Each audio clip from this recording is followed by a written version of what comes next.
waaw salaamaaleykum gars yi na ngeen def naka yitte yaa ngi si jàmm gars yi maa ngi nuyu ñëpp seen tur ak seen sant et comme toujours di leen souhaiter le bienvenu sur ma chaîne YouTube. waaw gars yi tey nag ñu dellu si woon rek pour présenter une autre application boo xam si ne da leen di permettre tout simplement ngeen di gagner xaalis via PayPal. waaw application boobu muy tudd Oblige xam naa dinaa bàyyi lien bi dans la description et comme toujours rek na ngeen dem si description bi télécharger application bi. waaw bon ñu tàmbalee rek ñu dem si application boobu. waaw gars yi boo leen télécharger application bi interface bi nii lay mel quoi boo leen télécharger application bi interface bi dans un premier temps nii lay mel léegi la connexion se fait via son profil Facebook waaw mais bu ñu duggee interface bi nii lay mel quoi. waaw application bi nag benn jeu la boo xam si ne da ngeen jënd tout simplement des voitures les voitures nag sont numérotées 1 2 3 4 5 6 xam nga ça évolue quoi. Actuellement moi je suis au voiture numéro 24 numéro 25 numéro 22 quoi waaw léegi nag ma présenté leen ci interface bi ba leen xoolee si suuf 3 rubriques moo fi nekk à côté gauche team léegi nag page boo xam si ne foofu ngay def sa parrainage yi quoi xam nga inviter des amis waaw page boobu loolu lay signifié waaw. deuxième bi bu am voiture numéro verte bi dañoo bind si 2893 B mooy bouton boo xam si ne si ngay def achat c'est achat de voiture quoi en fonction des nombres de pièces que tu as dans ton solde boo xoolee ci kaw man si digg bi.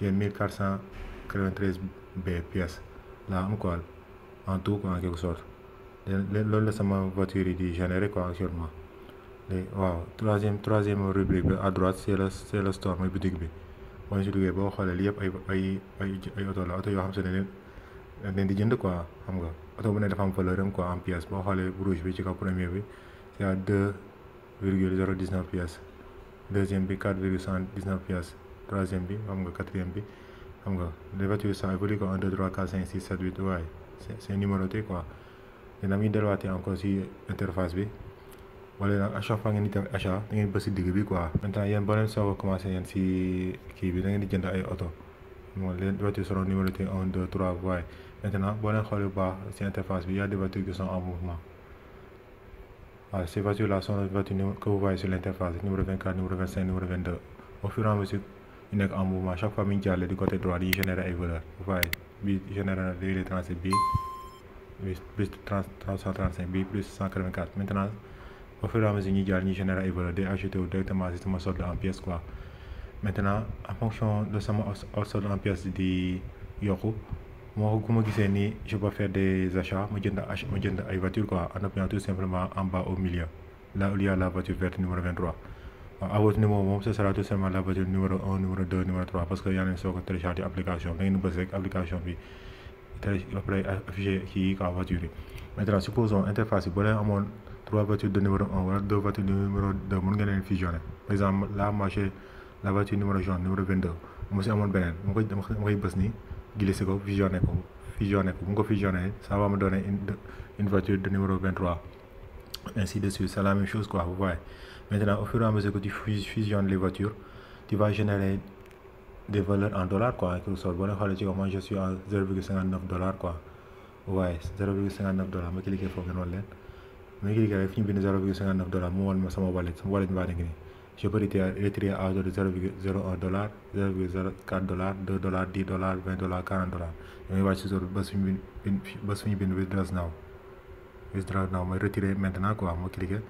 Et mu proposer la les kii quoi mu proposer ay options quoi xool ndax ban nga bëgg retirer par les crypto-monnaies Terex Litecoin USD Dogecoin wala PayPal. waaw si bi la fii daal mooy seen wallet ma retourne en arrière dama xool si interface bi léegi nag ñu bis benn lu kii mooy foofu moo ay bonus la boo leen xoolee bu baax vous avez suuf 5 tickets maintenant les 5 tickets sont vides quoi parce que man dama leen épuiser la roue bu maa nekk léegi boo gisee si boo bësee si get ticket li ma wax je dois attendre une durée de 8 heures de temps pour pouvoir faire encore tourner la roue parce que tout à l'heure j'étais en train de faire tourner la roue quoi et à chaque fois ngay tourner à la roue ngay générer ay valeurs tamit quoi nga so ay pièces yi nag dañuy dem directement rajouté wu si sa solde en pièces quoi vous voyez. wala xool si suuf man actuellement je suis à 0,30 vidéo continue remaining 0,30 recette every 8 heures. waaw parce que je suis épuisé parce que tout à l'heure c'était à 30 sur 30 quoi. Maintenant à force de faire tourner la roue, voilà, j'ai épuisé toutes les possibilités quoi. Maintenant je dois encore patienter combien 6 heures. Pour la troisième option toujours en haut à droite ranking. Bon, c'est la page où on a énuméré la liste des personnes qui ont fait des retraits. Nous avons fait des retraits déjà si quoi, si l'application, le premier a été $1544, le deuxième $1321, le troisième $1045. Ça fait un bon moment déjà, ils sont dans l'application. Maintenant, en fonction des retraits qu'ils ont fait, on est affiché puis quoi. Et bien de là encore si interface juste pour résumer l'application boo xam dans un premier temps da ngeen jënd ay auto di affiché wu di fii si interface bi maintenant auto yi dans un premier temps aussi di nekk en mouvement waaw te noonu comme nous gisee ni actuellement si écran bi à gauche à droite ils sont en mouvement mais une fois qu'ils passent à droite ils génèrent des valeurs ces valeurs yooyu dañuy ajouté directement sur solde en pièces maintenant en ce temps bu leen seetlu ni seen solde en pièces moom mu ngeen def yeneen achat ngeen wàcc suuf rek au milieu ngeen def bësaat si digg bi jënd yeneen voiture. Il y a aussi la possibilité de faire fusionner des voitures quoi. Tout en les faisant fusionner, voilà, tu évolues quoi. Tu passes par exemple de la première voiture à la voiture numéro 2, après deuxième voiture, troisième voiture, quatrième voiture, voilà, tu les fais fusionner quoi. À force de les faire fusionner, tu montes quoi. Maintenant aussi, en même temps aussi, tu as aussi la possibilité de générer aussi des valeurs en dollars.